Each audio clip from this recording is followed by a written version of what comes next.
Welcome back to Explain America. This is your host, Kyle Becker. Former Speaker Nancy Pelosi, she is on the run. She is ducking for cover. She is hiding from the truth because, well, we know what actually happened on January 6th, and a former Capitol Police chief just exposed her in the most humiliating way possible. But before we get into this story, please like, share, and comment at Explain America. Join us. We appreciate your support for common sense journalism. Recently, former Speaker Nancy Pelosi unloaded on Lindell TV reporter Allison Steinberg, and that was at the steps of the U.S. Capitol, and she was confronted on her actions on January 6, 2021. So, Steinberg asked Pelosi why she refused to call in the National Guard on January 6th, and Pelosi started screaming hysterically, "Shut up," she said. Let's watch. Congresswoman Pelosi, are you at all concerned that the new January 6th committee will find you liable for that day? Are you at all concerned about the new January 6th committee finding you liable for that day? Why did you refuse the National Guard on January 6th? Shut up. I did not refuse the National Guard. The president didn't send it. Why are you coming here with Republican talking points as if you're a serious journalist? The American people want to know. We still have questions. Thank you. Well, we're not going to shut up, and neither is former Capitol Police Chief Stephen Son. He obliterated her attempt to avoid accountability for the security debacle on January 6th, which if you take a closer look, it appears a lot like a setup.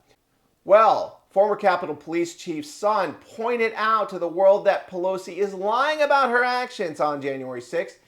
He said, even on January 6th, your Sergeant-at-Arms, meaning Pelosi's Sergeant-at-Arms, denied my urgent request for over 70 minutes while he was, quote, running it up the chain for your approval.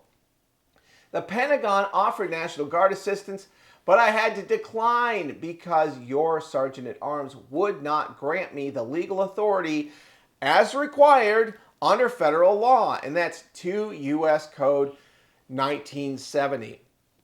So Son laid out in a chart that I will put right here all of the air requests starting on the morning of January 6th. And of course, the alert was given 3 days before it.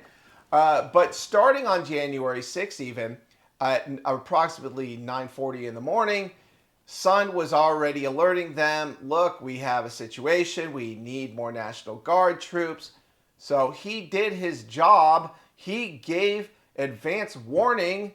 And of course, like we said, they had advance warning for days about this. The FBI, they had infiltrated these extremist groups. They knew that they were coming. They didn't do anything to stop them, despite reported dozens and dozens of undercover, plainclothes FBI agents in there. And as I showed you before, there were undercover Metro Police also working the crowd. And some of them were caught on video shouting, "Go to the Capitol."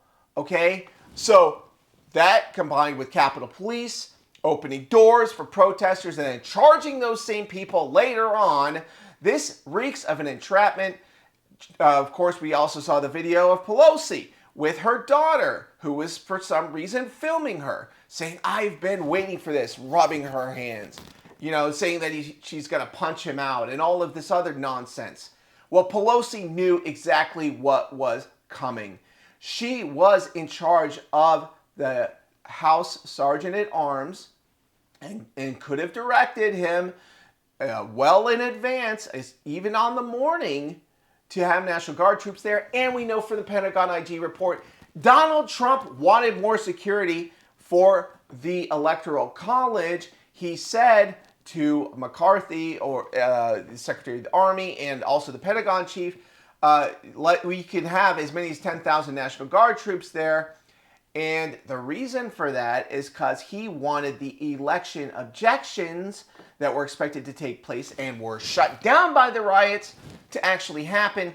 That's why he said at the ellipse, peacefully and patriotically, make your voices heard at the Capitol. That's to support the election objections. None of them were armed. None of them were trying to seriously take over the government. This wasn't a coup. It wasn't even an insurrection, unless you want to count some of those extremists who carried out acts of violence against the police. Of course, we condemn all of that.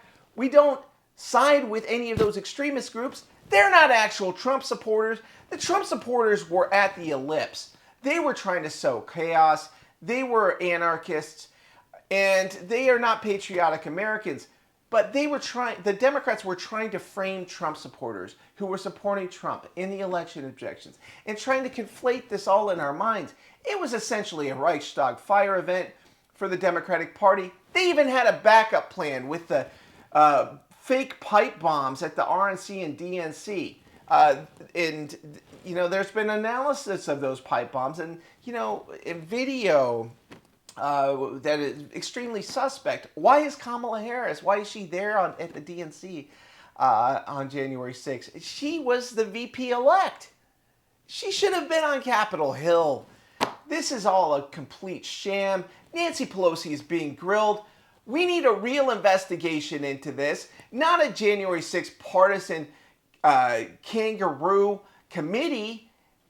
We need to really get to the bottom of this because people need to be held accountable. And Speaker Pelosi, she needs to continue to be exposed. And bravo to former Capitol Police Chief Steven Sund for helping to do that because his words matter.